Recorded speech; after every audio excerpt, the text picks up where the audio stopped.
Assalamualaikum warahmatullahi wabarakatuh. Kami dari kelompok 5 mata kuliah data mining yang akan menjelaskan tentang materi support vektor mesin atau SVM. Sebelumnya kami beranggotakan 3 orang. Yang pertama yaitu Aisyah Tiaza Putri dengan NIM F551-21025 dan saya sendiri Sahron Angelina Ihalau dengan NIM F551-21030 dan teman saya yang terakhir atas nama Sarwidat Viva Prila dengan NIM H11012111052. Langsung saja ke materinya. Apa itu SVM?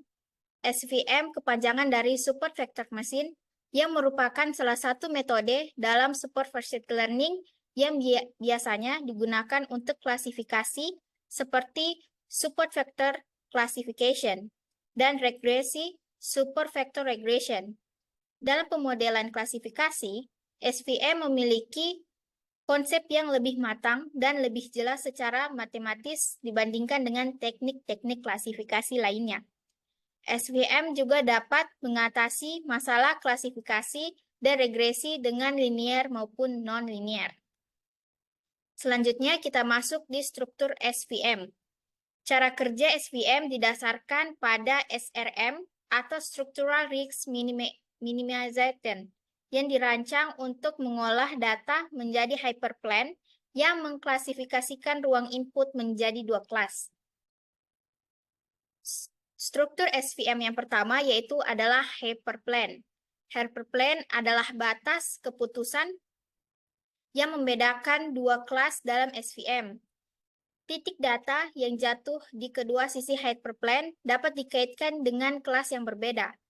Dimensi hyperplane bergantung pada fitur yang ada pada dataset, yang artinya jika terdapat 2 fitur, maka hyperplane akan menjadi 2 garis lurus, akan berbentuk garis lurus, dan jika terdapat 3 fitur, maka hyperplane akan menjadi bidang 2 dimensi. Seperti gambar yang tertera di PPT, hyperplane seperti ini. Jika satu garis, di sini jika ruangnya berbentuk 2 dimensi. Selanjutnya yaitu super vektor, ialah titik data atau vektor yang paling dekat dengan hyperplane dan yang mempengaruhi posisi hyperplane. Karena vektor-vektor ini mendukung hyperplane, maka disebut supervektor.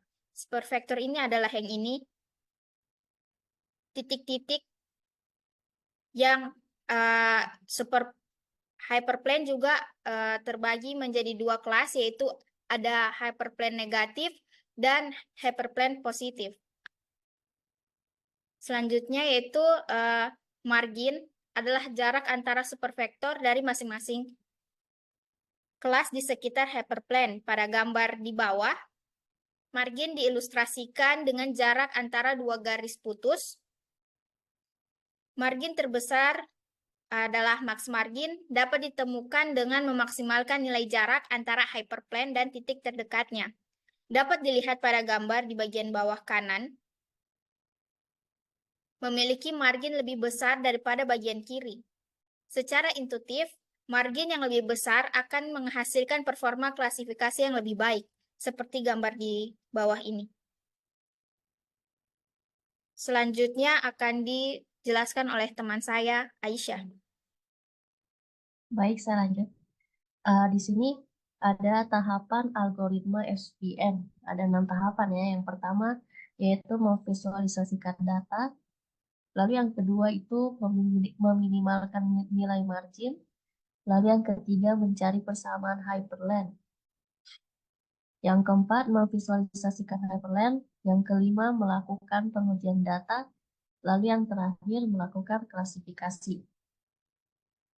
Selanjutnya, nah di sini ada contoh soalnya itu yang pertama ini memvisualisasikan data. Di sini dapat kita lihat 4 titik X1 dan X2. Lalu di sini juga ada 2 kelasnya yaitu kelas Y1 dan Y1. Di sini kita bisa lihat jika kita tarik sumbu X dan Y, di mana X1 berada di posisi horizontal dan kelas X2 berada di posisi vertikal, maka titiknya akan seperti gambar yang di slide selanjutnya. Nah, di sini kalau kita lihat dari tabel yang tadi kan X1 itu ada pada titik yang orange ini, yaitu di situ X1-nya itu pada 1, lalu X2-nya juga 1. Jadi dia titiknya di situ. Begitu juga dengan X2, X1 dan X2 pada kolom kedua, baris kedua, ya begitulah seterusnya. Selanjutnya, nah di sini tahapan kedua itu meminimalkan nilai margin. Di sini ada sepertua W pangkat 2 sama dengan W1 tambah W2. Nah, di sini dari tabel yang tadi dengan syaratnya Y1 dalam kurung X1 kali W tambah B kali min 1 yang lebih besar sama dengan 0. Dengan I-nya sama dengan 1, 2, 3, sampai R. Kalau bisa kita lihat itu persamaannya yang di bawah ini untuk Y1 yang sama dengan 1, X1 sama dengan 1, X2 sama dengan 1. Nah, itu yang pakai nomor 1 ya. Itu hasilnya jadi W1 tambah W2 tambah B lebih besar sama dengan 1. Terus yang kedua itu untuk Y2 sama dengan min 1, X1 sama dengan 1, X2 sama dengan min 1. Yaitu hasilnya min W1 tambah W2 kurang B, lalu bisa dari 1. Ya begitu seterusnya hingga nomor keempat. Selanjutnya, Setelah melakukan eliminasi dan substitusi, didapatlah persamaan hyperplane yaitu X1 plus X2 min 1 sama dengan 0 dan X2 sama dengan 1 min X1.